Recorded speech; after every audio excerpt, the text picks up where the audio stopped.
policy rate has come down from a steep 22.5% to 10.5%.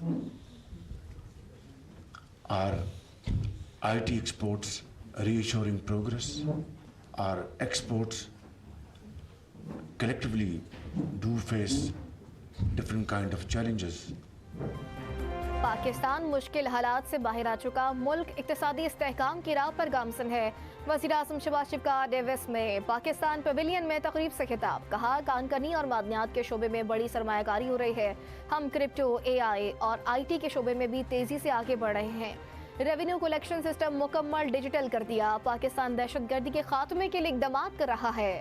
نائب وزیر اعظم اسحاق ڈار نے کہا پاکستان مکمل طور پر سفارتی تنہائی سے نکل آیا، اپنے معاشی اہداف پھر حاصل کر لے گا، مشکلات سے نکل چکے، اب ملک ترقی کی جانب گامزن ہے، نوجوان ہمارا اثاثہ، ان کی استعداد کار میں اضافے کے لیے مختلف اقدامات کر رہے ہیں۔ نائب وزیر اعظم اسحاق ڈار کا پاکستان پیویلین کا افتتاح، منتظمین کو مکمل تعاون کی یقین دہانی۔ وزیر اعظم کی ڈیوس میں M D I M F Kristalina Georgieva سے ملاقات، شہباز شریف نے پاکستان کے میکرو اکنامک اشاریوں میں بہتری، استحکام کی کوششوں اور ادارہ جاتی اصلاحات پر پیش رفت سے آگاہ کیا۔ مالیاتی نظم و ضبط، محصولات کو متحرک کرنے اور پائیدار ترقی کے لیے پاکستان کے عزم پر زور۔ کرسٹلانا جارجیوا کا پاکستان کی اصلاحاتی کوششوں کا اعتراف اور تعریف، طویل المدتی اقتصادی لچک کو یقینی بنانے کے لیے اصلاحات کی رفتار کو برقرار رکھنے کی اہمیت پر زور دیا۔ وزیر اعظم نے فلسطینی وزیر اعظم کی ملاقات، محمد مصطفیٰ نے فلسطینی عوام کے لیے پاکستان کی مستقل، اصولی اور غیر متزلزل حمایت کو سراہا۔ پیپلز پارٹی خواجہ آصف کے 18ویں ترمیم پر دیے بیان پر ناراض، حکومت سے وضاحت مانگ لی۔ نوید قمر نے کہا کل گل پلازا کی بات ہو رہی تھی لیکن وزیر دفاع خواجہ آصف بات کہیں اور لے گئے، ہم خواجہ آصف کے بیان کو حکومتی پالیسی سمجھیں گے، آگ سے کھیلنا بند کر دیں۔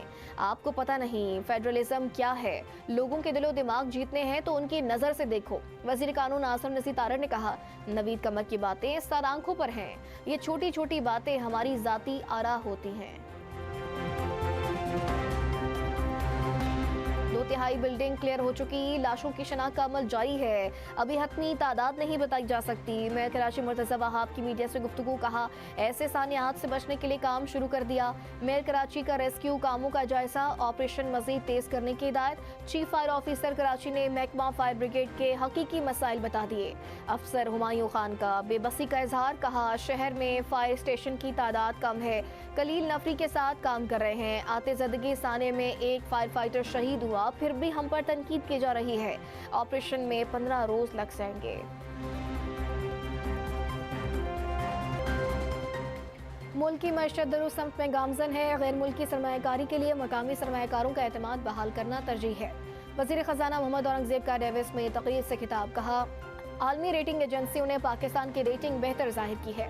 وزیر خزانہ سینیٹر اورنگزیب کی اے ڈی پی کے صدر سے ملاقات، ایشیائی بینک کے صدر کا اقتصادی اصلاحات اور مارکیٹ اعتماد پر اطمینان کا اظہار۔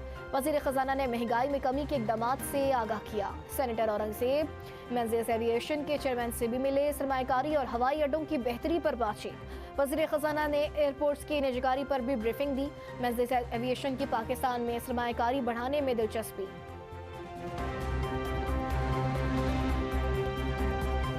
وزیر داخلہ محسن نقوی اور طلال چودھری سے ممتاز عالم دین مفتی منیب اور وفد کی ملاقات، وفاقی وزیر داخلہ کی وفد کو ان کے مسائل حل کرنے کی یقین دہانی۔ طلال چودھری کی سربراہی میں کمیٹی تشکیل، مفتی منیب الرحمان اور دیگر علماء کرام بھی شامل۔ کمیٹی مسائل کے حل کے لیے قابل عمل حل کے لیے سفارشات پیش کرے گی۔ محسن نقوی کا ملک میں قیام امن اور استحکام کے لیے مفتی منیب اور دیگر علماء کرام کی خدمات کو خراج تحسین۔ پنجاب حکومت نے لاہور کو 2 حصوں میں تقسیم کرنے کی منظوری دے دی۔ بسنت کے فوری بعد لاہور کے انتظامی ری اسٹرکچرنگ کا آغاز، آبادی اور انتظامی دباؤ کم کرنے کے لیے 2 حصوں میں تقسیم کا فیصلہ کیا گیا۔ نئے انتظامی سیٹ اپ میں سروس ڈیلیوری اور گورننس بہتر بنانے کا ہدف۔ لاہور کی تقسیم سے ڈپٹی کمشنرز، پولیس اور میونسپل نظام الگ ہوگا۔ ٹریفک، تجاوزات اور بلدیاتی مسائل کے حل کے لیے نئی انتظامی تقسیم ناگزیر قرار۔